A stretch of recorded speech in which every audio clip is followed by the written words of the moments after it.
guys, bumalik po yung putsukan na pinuhag namin nung nakaraang buwan. Kasi pinuhag namin yun guys. Yung bahay ni kuya, nandyan lang po sa baba. Delikado po sa mga bata. Kala namin guys, umalis na. Then pagpuhag namin yun, wala pong laman. Ngayon bumalik po yung putsukan. Dito, mas malapit na sa bahay ni kuya. Nandito po yung putsukan guys. Ang laki ng bahay. Grabe. Nakakatakot. Kaya pinuhag namin yun guys. Delikado sa mga bata. Doon po kasi yun nung una. Yung punong marang na yan. Nandyan po sila. Ngayon, nandito guys. Ito na guys. Oh, ang itim. Wait lang. Ayun oh.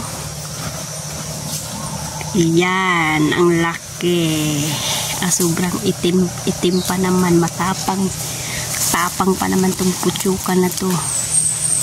Bumalik sila dito guys. Parang hindi pa sila nakagawa ng bahay.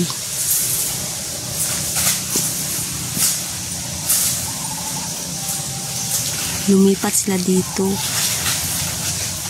Ang lapit pa naman sa bahay ni kuya na. Nandito na naman sila. Pupuhagin namin to guys sa sunod na buwan na kung may laman. Kasi nung pagpuhag namin, walang laman. Walang laman siya guys. Nung pagpuhag namin dun sa isang punong mara ngayon. Bago pa lang to guys. Kakalipat pa lang siguro nila dito ulit.